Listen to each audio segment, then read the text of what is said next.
les matchs sont jamais évidents de toute façon, surtout quand on a un match entre deux équipes qui jouent pour le podium et deux Olympiques qui avaient vraiment envie de gagner. Donc ça a peut-être aussi donné un match qui était assez serré.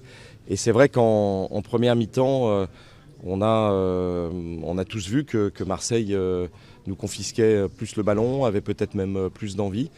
Et puis petit à petit, au travers déjà du but de Nabil sur coup franc et puis ce deuxième but d'entrée en deuxième mi-temps, on a vu que voilà, les choses pouvaient quand même être très positif pour nous, d'autant plus qu'Anthony Lopez faisait un parcours, lui, parfait.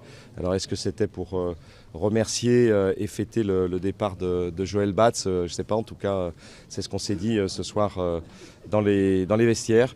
Voilà, mais ce n'était pas un match de grande envolée, mais quand on voit que Marseille perdait très très peu, et même si Anthony a fait de très bonnes actions, on n'a pas eu l'impression d'être en danger véritablement par cette équipe de Marseille. Et je pense que nous, on aurait pu marquer un ou deux buts supplémentaires. Donc c'est vrai que ça a été difficile, mais c'est vrai que c'est une victoire qui va compter pour la suite. Et ces 3 points, mais qui vont permettre, je dirais surtout dans le contexte de la reprise, de repartir devant Marseille.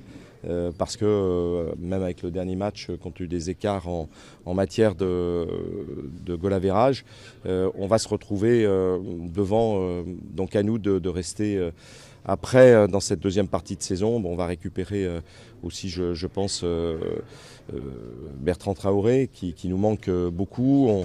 On va aussi, je pense, progresser sur un certain nombre de sujets d'organisation. Et donc voilà, ces 3 points qui nous vont bien et qui viennent en fait clôturer un match fantastique parce que 57 000 records battus pour un match de L1 dans ce magnifique Groupama Stadium. Des relations apaisées entre les dirigeants. Bon, on a déjeuné avec Jacques-Henri Hérault, Basile Boli et Zubizarreta. Donc véritablement, je suis assez fier que ça se passe bien. C'était les 30 ans de nos Bad Guns, de nos Virages Nord. C'est le plus grand groupe avec plus de 6000 adhérents. Et c'est vrai que tout a été bien, il n'y a pas eu d'incident. Voilà, donc le football de haut niveau doit être aussi une fête.